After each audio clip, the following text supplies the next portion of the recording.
આનંદ સ્વામી મહારાજની જય। આપણે ક્યાં પહોંચવાનું છે? જેતલપુર। જેતલપુરમાં કઈ જગ્યાએ?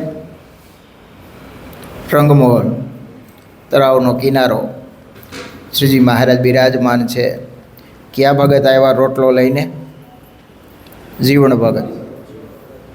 એને યાદ કરવાની, સભાને યાદ કરવાની। સવારનો સમય છે, સૂર્યોદય થઈ રહ્યો છે। મહારાજ ઉગમણું મુખ રાખીને બિરાજમાન છે। સૂર્યના કિરણો સીધા મહારાજના ભાલ પ્રદેશમાં પડે છે। વિશાળ ભાલ જગજગાટ કરે છે। સંતોએ સવારમાં મહારાજને ચંદનની કપાળમાં અર્ચાઓ કરી છે। સરસ મજાના ગુલાબના હાર ધારણ કર્યા છે। સંતો ભક્તોની સભા છે। એમાં જીવણ ભગત એનો પ્રેમ ભાવ રોટલો લઈને આવે છે। મહારાજ એક હાથમાં રોટલો અને એક હાથમાં રોટલાનું બટકું લઈ અને પ્રભુ ભક્તનો ભાવ આરોગે છે ને બધાય દર્શન કરે છે। ને એ વખતે નિત્યાનંદ સ્વામી સભામાં બિરાજમાન છે। એણે આ શ્લોકની રચના કરી છે। જેવું મહારાજનું દર્શન થયું એવું સ્વામીએ આ શ્લોકમાં વર્ણન કર્યું છે। એનું આપણે ધ્યાન કરશું। સ્નાતમ ચંદન ચર્ચિતમ નિજજને પુષ્પસૃજાલં કૃત પ્રાત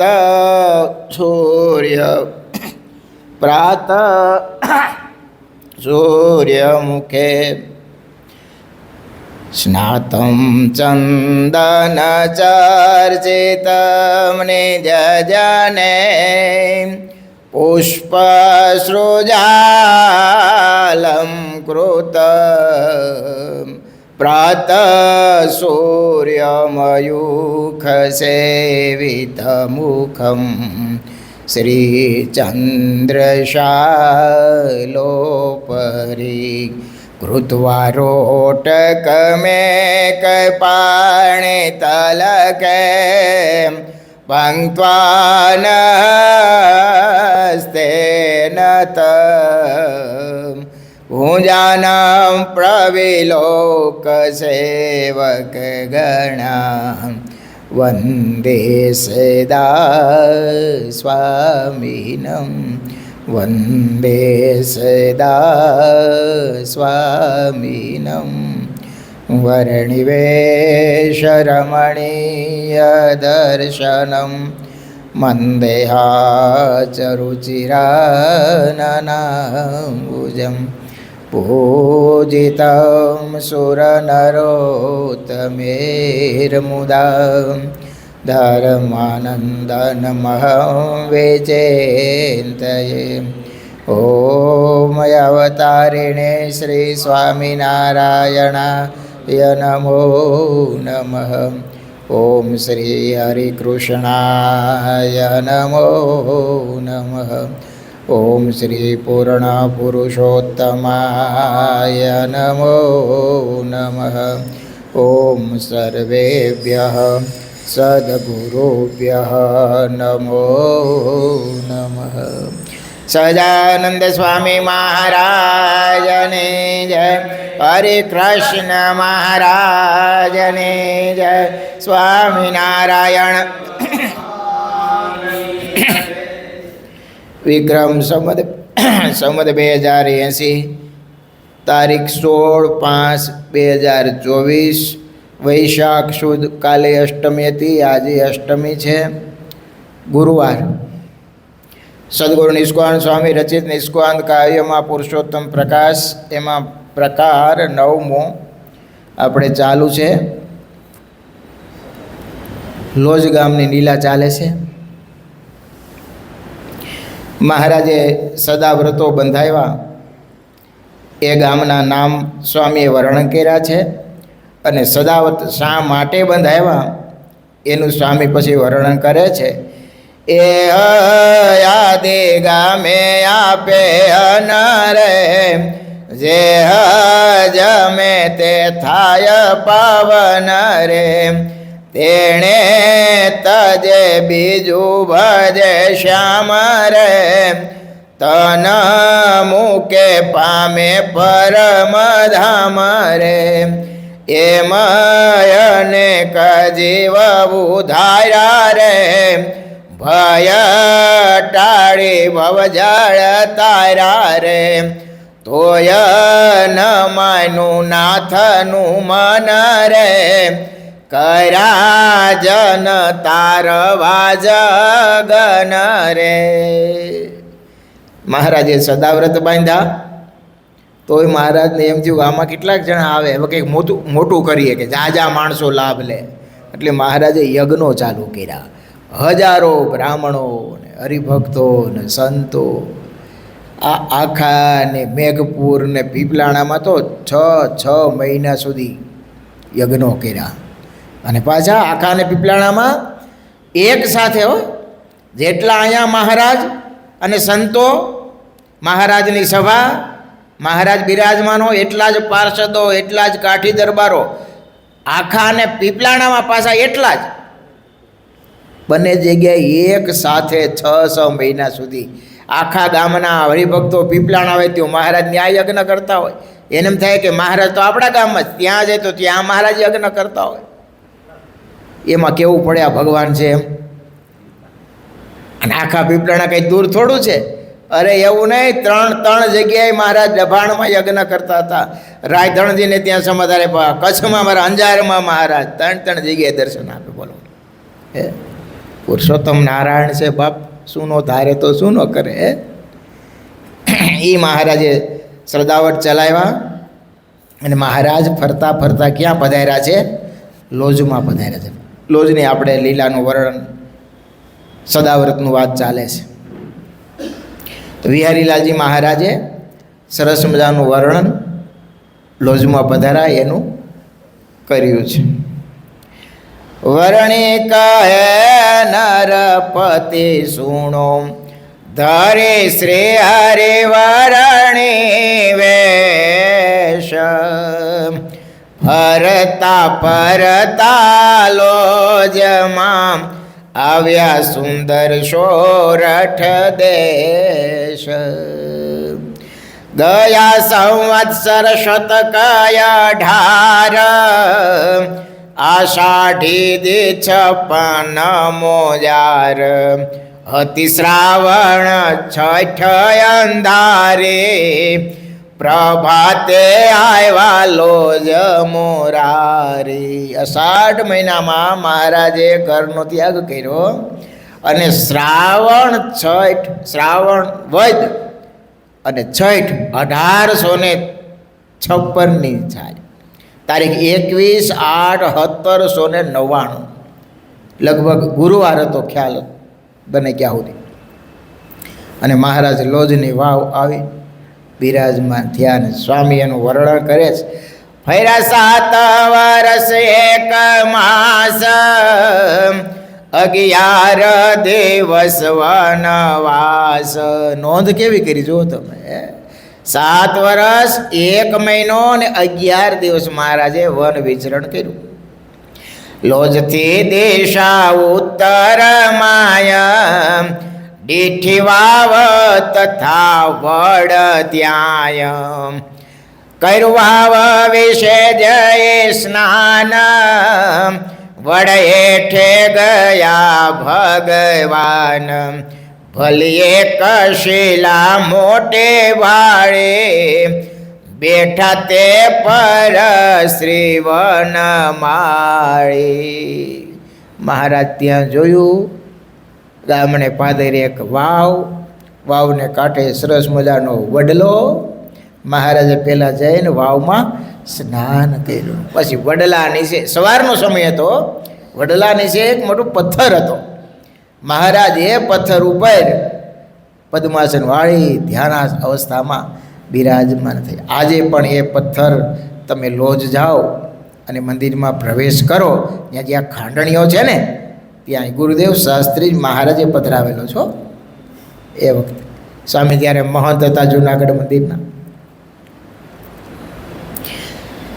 જન્મનાને હરણ કરે જેવી દિશે મૂર્તિ મનોહર એવી પશુ પક્ષી જોવા લલચાય કેમ જન્મન નહીં લોભાય. મહારાજની મૂર્તિ એવી વિહારીલાલજી મહારાજ કે પશુ પક્ષી જોવાને મન થાય, એને જોવાનું મન થાય. બોલો અદ્ભુત છે ને.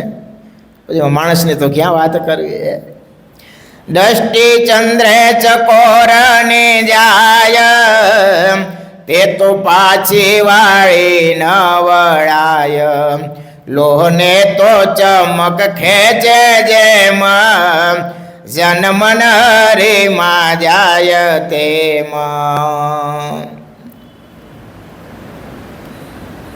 લોઢાનું વહાણ હોય ને અને સમુદ્રમાં વહાણ જતું હોય અને લોહ ચમક પહાડ હોય તો વહાણને બાજુ હંકાળવું ન પડે, પણ એની મેળે ખેંચાઈ જાય. એ મહારાજની મૂર્તિ એવું સુંદર સ્વરૂપ છે મહારાજનું કે જે એકવાર મહારાજના મુખારની સામે જોવે એટલે એનું ચિત્ત ત્યાં ચોંટી જાય છે, વૃત્તિ સ્થિર થઈ જાય છે.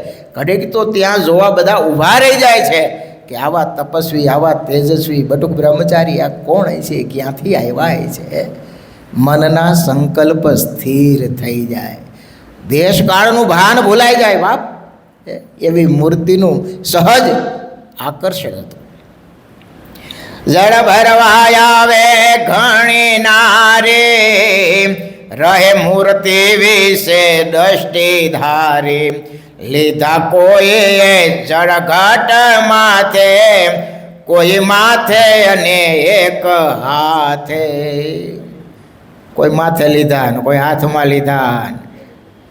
મૂર્તિ દેખી રહી સ્થિર ઠરે જાણે ચિત્રમાં હોય ચિતરી. ધ્યાન મુદ્રાએ ધર્મ કુમાર બેઠા સ્થિર થઈ તે હઠાર.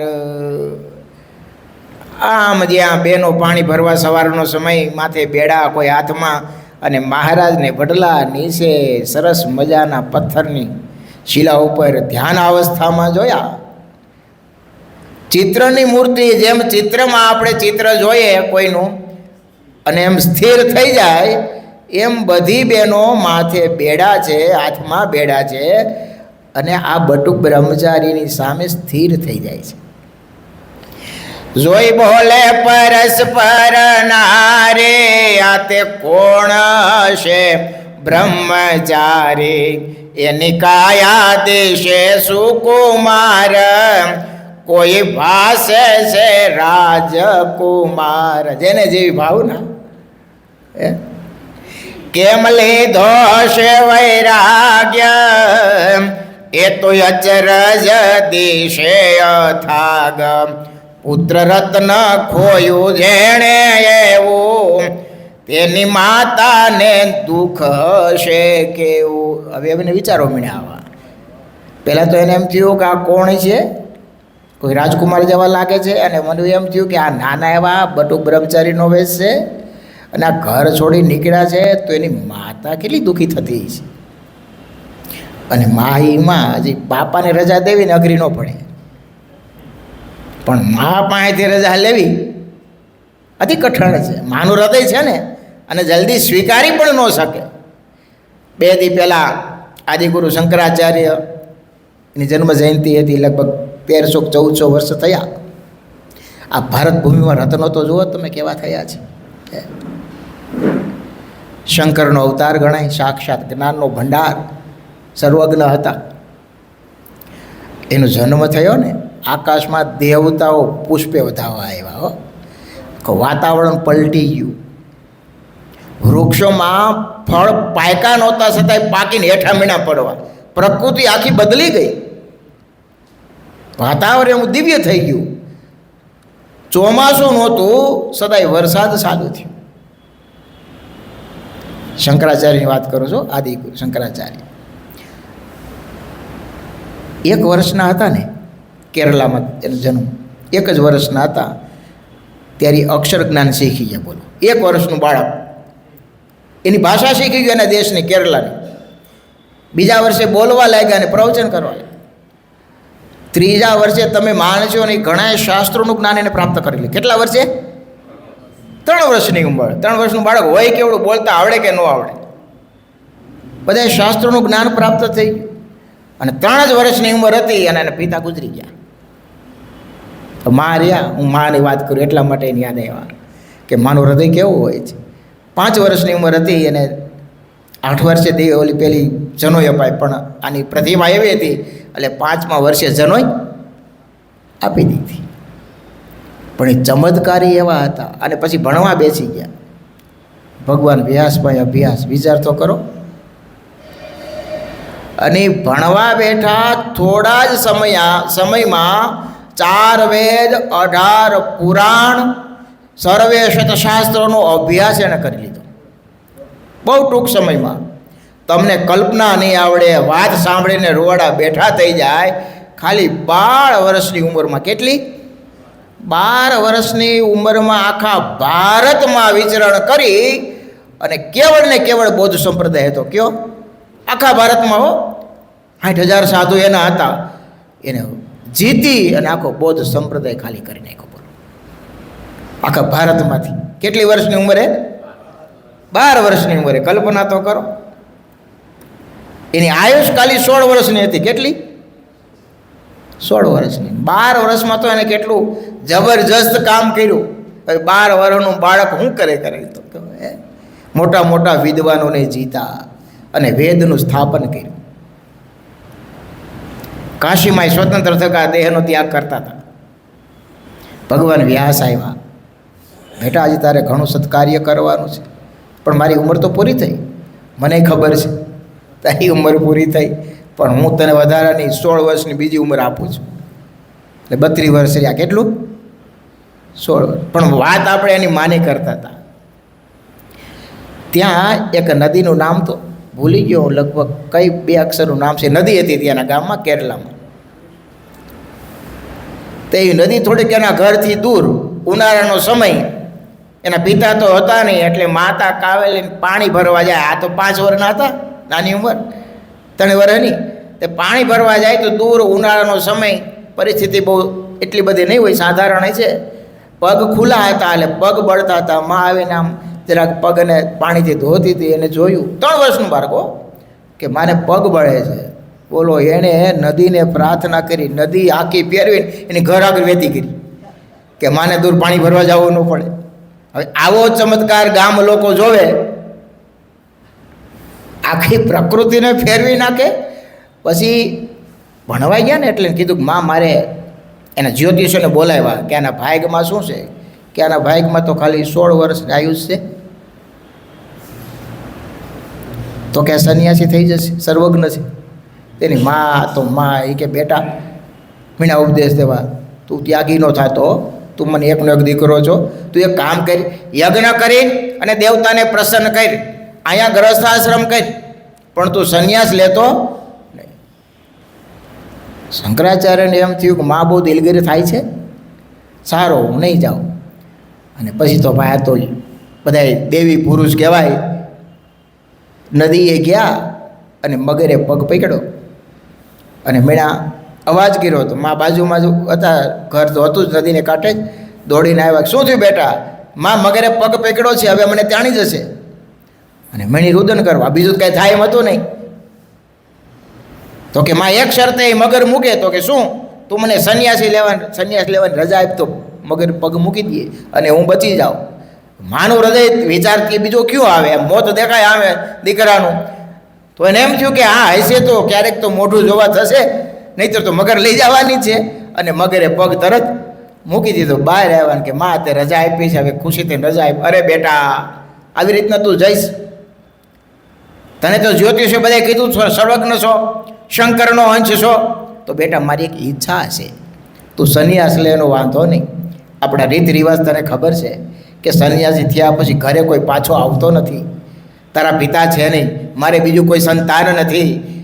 હું જ્યારે મૃત્યુ પામીશ ત્યારે મારો અગ્નિ સંસ્કાર કોણ કરશે બેટા? તું મને વચન દે કે હું જ્યારે મૃત્યુ પામીશ તે મારો અગ્નિ સંસ્કાર કરવા તું આવીશ તો તને રજા આપું. અને આ તો ભાઈ ક્યાં વાર હતી, સમર્થ ભગવાનનો અંશ કહેવાય. એણે કીધું વાંધો નહીં માં, તું જ્યારે મને યાદ કરીશ ત્યારે હું હાજર થઈ જઈશ બસ. અને હતા એવા પ્રતાપી, તમને માયનામાં નહીં આવે. એ આ વિચરણ એમને નથી કર્યું, આકાશ માર્ગે ગતિ કરતા, એને પ્લેનની જરૂર હતી નહીં. શંકરાચાર્ય આકાશ માર્ગે સીધી ગતિ કરતા એવા સમર્થ હતા. કોઈના દેહમાં પ્રવેશ પણ કરી જતા, ધારીને જઈ શકતા, આવા સમર્થ હતા. સંન્યાસ નીકળી ગયા અને પછી તો ધીમે ધીમે આખા ભારત વર્ષમાં ફરીને અને ઠેઠ એમ કહેવાય છે શૃંગલ ઋષિ પર્વત હતો, ત્યાં ધ્યાન કરતા હતા. એ બાજુ વિચરણ કરતા છે. આ એનામાં વ્રત થયા છે, ઉંમર થઈ ચૂકી છે. એટલે પછી એને યાદ કર્યા, એને વિચાર કર્યો. અને 12 વર્ષમાં પછી 12 વર્ષ પછી એને તો આ બધું હું તમને ટૂંકમાં જીવન આજે યાદ આવ્યું છે. તો કે બધીએ ભગવાન વ્યાસે કીધું તમારા શિષ્યોને ભણાવો અને વેદની રક્ષા થાય માટે એ રક્ષા માટે ત્યાં શિષ્યોને મૂકો અને અલગ અલગ જગ્યાએ તમે મઠની સ્થાપના કરો. અને એને આખા ભારતમાં સ્થાપના કરી. તે ગુરુનિયા ભણતા હતા ને ત્યારે ભિક્ષા લેવા ગયેલા. એક માજીનું ઘર, નાની એવી ઝૂંપડી, અને શિષ્યો સાથે ભિક્ષા લેવા ગયા. બાઈ બેન બહાર આવ્યા, જોયું તો 2-3 બટુક બ્રહ્મચારી ભિક્ષા લેવા આવ્યા છે. પણ બાઈ એટલી ગરીબ હતી, એના ઘરમાં કાંઈ હતું નહીં. એટલે રડવા માંડી, હાથ જોડ્યા. ભૂદેવ, તમે મારી ત્યાં આંગણે આવ્યા છો, પણ મારા ઘરમાં માને ખાવા માટે કાંઈ નથી, તો હું તમને શું આપું? મને બહુ દુઃખ થાય છે, મને આ દેહ ઉપર નફરત થાય છે કે હું આંગણે આવેલા બ્રહ્મચારીનો સત્કાર કરી શકતી નથી. પણ દેવની ગતિ ન્યારી છે બાપ, માફ કરજો, હું તમને કાંઈ આપી શકું એમ નથી. એમ કહીને રડતા રડતા બાઈ ઘરમાં ગઈ. એક આંબળું પડેલું ક્યાંકથી મેળવ્યું છે ને ઉતારે, ખ્યાલ આવે છે તો કઢાય નહીં બ્રહ્મચારીને. એટલે શંકરાચાર્યજીના હાથમાં એક આંબળું આપ્યું. પણ આ તો પ્રતિભા સંપન્ન શંકરાચાર્ય, એમ થયું આ બેન એટલા ગરીબ અને આવું જીવન, આવી ભાવના એના હૃદય સામે જોઈને એણે તરત શંકરાચાર્યએ ત્યાં ઊભા લક્ષ્મીજીની આરાધના કરી અને લક્ષ્મીજી પ્રગટ થયા અને આજ્ઞા કરી શંકરાચાર્ય, આનું ઘર હોનાથી ભરી દો.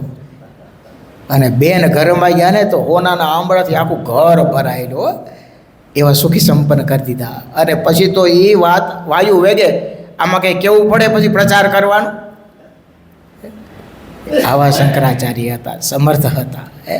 એનો એક શિષ્ય હતો નંદનદાસ, એવું કંઈક નામ હતું. કાશીમાં ત્યારે શંકરાચાર્ય બિરાજતા હતા અને વચ્ચે ગંગા મોટી નદી સામે કાંઠે ગયેલો, પૂર આવેલું. આને એમ થયું કે મારો શિષ્ય છે કેવો આજ્ઞાકારી છે, અને અવાજ કર્યો, એ બેટા નંદન આ બાજુ આવી તો. આને થયું આ તો ગુરુનું વચન છે. અને ઘોડાપુર આવેલું, નાવડે એવું કંઈ હતું નહીં. અને ગુરુની આજ્ઞા, બેટા જલ્દી આવ, મારે કામ છે. ગુરુના વચને સીધું માર્યો, ચાલવાનું ચાલુ કર્યું. પણ આશ્ચર્ય થશે, જે પગ મૂકે કે નીચેથી કમળ નીકળે, પગ મૂકી ગયા નીચેથી કમળ નીકળે. એમ કરતાં કરતાં આ કાંઠે આવ્યા. પછી એનું નામ પદ્મનાભ પાડ્યું. પહેલાં એના શિષ્ય હતા. બહુ સમર્થ થયા, વિદ્વાન થયા. પણ શંકરાચાર્ય પાસે આવા મોટા મોટા શિષ્યો હતા. હું વાત કરતો હતો કે અહીંયા માએ વૃદ્ધ ઉંમર થઈ છે. શંકરાચાર્ય શૃંગેશ ઋષિ પર્વત પર હતા ધ્યાન અવસ્થામાં. એને ખબર પડી મા યાદ કરે છે. એ સીધી આકાશ માર્ગે ગતિ કરી અને સીધા કેરલા, ક્યાં હિમાલય, ક્યાં કેરલા, સીધા આવ્યા. મા જોઈ બીમાર છે, માંદગી છે, ખાટલામાં સૂતા છે. શંકરાચાર્ય સગા સંબંધીને કહીને બધી વ્યવસ્થા કરીને ગયા હતા કે માને બીજી કાંઈ જરૂર ન પડે ખાધા ખોરાકીની, કપડાં લતાની. પણ ઉંમર થઈ ગઈ, જવાની અવસ્થા. શંકરાચાર્ય આવ્યા. શંકરાચાર્ય માને જ્ઞાન ઉપદેશ આપ્યો છે, જ્ઞાન આપ્યું છે. માં ક્યાંય વૃત્તિ રાખતી નહીં. આ દેહ તો એ જેમ મહારાજે કીધું ને કે દરજીને ત્યાં જાય ડગલો સિવાડે દેહ, એમ આ તો ડગલો છે. આજ આ દેહમાં તો કાલે બીજા દેહમાં. ભગવત સ્મરણ કરી લે, બીજું કાંઈ વિચારતી નહીં. અને એવું જ્ઞાન દઈ અને એની માતાનું શરીર ત્યાં છૂટ્યું. હવે આશ્ચર્ય તો એ થયું કે આ સંન્યાસી અને ઘરે આવ્યા. એ વખતના બધા વર્ણાશ્રમમાં ધર્મ, તે બધા ગામ લોકો, કુટુંબ પરિવાર બધા આવ્યા. નનામીમાં તૈયાર કર્યા. એના જ કુટુંબના હતા એ કે માફ કર્યો શંકરાચાર્યજી, તમે અગ્નિ સંસ્કાર નહીં કરી શકો. તો કે કેમ? સંન્યાસી છો, એને અગ્નિ સંસ્કાર કરવાનો અધિકાર નથી. શંકરાચાર્ય કે મેં માને વચન આપ્યું છે કે હું અગ્નિ સંસ્કાર મારા હાથે કરીશ. તો કે અમે કોઈ નહીં આવે, તમારે કરવો હોય તો અમે કોઈ નહીં આવે. તમને આશ્ચર્ય થશે, એ ગામમાં કોઈ ખંભો દેવાનો આવ્યો એટલો તો નહીં, કોઈ દેવતાનો આપે. હવે કરવું શું? અગ્નિ સંસ્કાર કરવો કેમ? અને પછી શંકરાચાર્ય શ્રાપ દીધો, અને શ્રાપ આજની તારીખ ઉપર હાઈલો આવે છે કે જાઓ તમે બધા વેદ વિહીન બનશો, તમારી ઘરે કોઈ સાધુ ભિક્ષા કરવા નહીં આવે. એટલું જ નહીં, તમારા બધાયના અગ્નિ સંસ્કાર તમારી ઘર આંગણે થશે. આજે એક ગામ છે, ગામનું નામ તો ભૂલી ગયો શું, કાંઈક કાંગડી ગામ છે, કાંગડી ગામ. ત્યાં શ્રાપ આજે પણ બધા એના અગ્નિ સંસ્કાર પોતાના ઘર આગળ જ થાય છે. એવો શ્રાપ દઈ દીધો. કોઈ ભિક્ષા કરવા સંન્યાસી એને ઘરે જતો નથી. બ્રાહ્મણો છે છતાંય વેદ વિહીન છે, તાંત્રિક છે બધા. પછી શંકરાચાર્યે અગ્નિદેવને આરાધના કરી અને માના જમણા અંગમાંથી અગ્નિ પેટાયો, બધા લાકડા ભેગા કરી અગ્નિ સંસ્કાર કર્યો. પછી શંકરાચાર્યજી પાછા હિમાલયની યાત્રા કરવા નીકળી ગયા. કેદારનાથ આવ્યા છેલ્લે. કેદારનાથ એટલી ઠંડી, હિમાલયનો પ્રદેશ, બરફ પડે. ત્યાં ઘણા ગયા છે, અલકનંદા છે, પાણી એટલું બધું ટાઢું. અમે ઘણા વર્ષો પહેલાં ત્યાં યાત્રાએ ગયા હતા. તે સાકર પકડી નાતા તો ઓલી બાંધી હોય ને આકરની, તે અમારી પાસે પિત્તળિયા લોટા હતા. પણ વરસાદ બરફ વર્ષા થયેલી તો હવે પ્રસાદીનું બધા કંઈક શાસ્ત્રી મહારાજ આમાં નાહ્યા હતા. પાણી સીધું બરફનું ઘાટું ટાઢું પાણી. લોટો પહેલાં મેં નાખ્યો, બોલો આ તો લોટો તો ભરાણો પણ આંગળા ભેગા ન થાય. બોલો લોટો જતો રહ્યો. એમાં નાવું કેમ? છતાંય મેં બે સાધુને કીધું હું આ હાકર તો પકડી રાખું છું, પણ નક્કી નહીં બાપા ક્યારે છૂટી જાય. અને વે કેવો તમે મને પકડી રાખજો, એક ડૂબકી તો મારવીશ. પછી એમ કરીને ડૂબકી મારી, પણ લોટો ગયો. એવું ટાઢું પાણી. શંકરાચાર્ય એમ થયું કે આટલા બધા અહીંયા દર્શને આવે, એટલું તીર્થ સ્થાન, તરત અગ્નિદેવને પ્રાર્થના કરી ત્યાં ગરમ કુંડ એણે પ્રજ્વલિત કર્યો. આજે પણ એક કુંડ ત્યાં છે, એ શંકરાચાર્યની બેન છે. પછી ત્યાં એમણે શરીર સ્વતંત્ર થકા છોડી દીધું. કેવા મહાપુરુષો આ ભારત ભૂમિમાં તમે જો. આપણા આત્માનંદ સ્વામી 60 વર્ષે સાધુ થયા. કેટલા વર્ષે? 65 સંતાન હતા એને. 125 વર્ષ રહ્યા. અને ઉના બાજુ રામપર કોયા ગામ છે ને, ત્યાં રામપર ગામ છે, ત્યાં ધાતરડી નદી છે. એક આહિર હતો, એને કીધું સપનામાં કે તું મને ગાડું લઈને સ્વામી સતરાજા અને લોઢવા હતા કે તું મને અહીંયા આવીને તેડી જા. એટલે ગાડું લઈને આવ્યો. એના વિઠલાનંદ ને બાળાનંદ અને બધાને કીધું કે તમે મારી આયુષ્ય પૂરી થાય છે, હું જાઉં છું, તમે મારી પાછળ આવતા ને અહીંયા રહેજો. એ લઘુચારણને ત્યાં રાખ્યા. પહેલાં હું નવો સાધુ હતો ને, લઘુચારણ બધા કહે, મને એમ કે બાય છે, પણ નીકળ્યા બાય. લઘુચારણ બાય હતા. હા, પણ મને પહેલાં આપણે કથામાં સાંભળતા હોય ને નવા એટલે કે લઘુચારણ મહારાજ ત્યાં રોકાણા ને દૂધ પી દો ભાઈ ને, આને દૂધ પાતા છે ને તરતર આપતા છે ને એવું વરણ આવે. તો પછી કહ્યું, પછી તો થોડા અમે હમણાં ગયા હતા એ બાજુ લઘુચારણની ત્યાં ગામની પાદરમાં સમાધિ છે, આજે છે ત્યાં વાવ છે પ્રસાદીની. મહારાજ ત્યાં ઘણું રોકાણા છે. એ વિઠલાનંદ ને બાળાનંદનો ઇતિહાસ આપણે ક્યાં જાણતા નથી. બાળાનંદ એનો છોકરો વિઠલાનંદનો નાનો આવ 2-3 મહિનાનો, માં મરી ગઈ. આત્માનંદ સ્વામી ક્યાંક રોતો હતો. એટલે આ ભામણ થઈને હું તને દુઃખ થયું, કેમ રડે? એ સ્વામી મારા માટે ને આની માં મરી ગઈ છે, આ 2 મહિનાનું બાળક છે, હવે આને ધવરાય છે કોણ? સ્વામી કે તું ધવડાય. અરે પણ સ્વામી હું તો પુરુષ, મારે દૂધ આવે. સ્વામી હાથ ફેરવો, 2 સ્તન થયા અને દૂધની શેડ ફૂટી. તો ઓલો વિઠલાનંદ કે સ્વામી આ બધું આ ક્યાં સુધી રહે? એ કે છોકરો દૂધ પીતો હારથી જાય ને એટલે એની મેળે જતું રહે, ચિંતા કરતો નહીં. અને પછી 2 ઓલો છોકરો મોટો થયો અને 2 સાધુ થયા, એક બાળાનંદ એક વિઠલાનંદ. અને એનો ઇતિહાસ પણ ઉના બાજુનો જ છે. આપણે ઉમેજ ગામમાં એક આહિર ની વાડી, અને એભલ બાપુ ત્યાં ભેંસું લેવા એ બાજુ ગયેલા અને ઘોડું પાતા હતા ને એમાં બાળાનંદ અને વિઠલાનંદ 2 બેઠેલા. અને એમાં બાળાનંદે ઓલા વિઠલાનંદે આમ હાથમાં કાંકરી લઈ અને બાળાનંદ એક લીમડો નાનો એવો ને કાંકરી લીમડામાં મારી ગયા. લીમડો બહુ ભાગ્યશાળી છે, એની નીચે સાક્ષાત પુરુષોત્તમ નારાયણ બેસશે. બોલ હવે એ ભલે બાપુ સાંભળી ગયા. બાપુને એમ થયું આપણે ભગવાન ગોતવા જવા નહીં, આ લીમડા નીચે બે તો લીમડો જ ઉપાડી જાય. એને પટેલને પૂછ્યું કે આ લીમડો આપશું, તો કે લઈ જાઓ ને બાપુ, અહીં તો ઘણા ઉપાસ. ગોળાના પાવડામાં લીમડો લઈ અને ગઢપુર રોપ્યો અને મહારાજ ઈઠિયાવી વર સુધી ત્યાં લીમતરુ નીચે લીલાઓ કરી. આ આત્માનંદ સ્વામી અતિ સમર્થ હતા.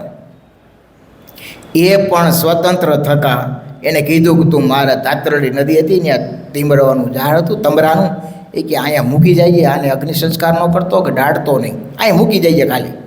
અને મૂકીને ગયો ને આમ પાછો વળે ને આ ગોકરી ગાયો ચારે, હજી તો આમ મૂકીને આ બાજુ નદીને કાંઠે આવે ત્યાં તો આકાશમાં ઉડતા જોઈએ આત્માનંદ સ્વામીને સતત દેહ જતા રહીએ. બોલો આવા સમર્થ આ મહાપુરુષોથી જીવનથી આ ભૂમિ વિચરણ થયેલી ભારતની ભૂમિ, એકથી એક રત્નો કેવા તમે જુઓ તો ખરા.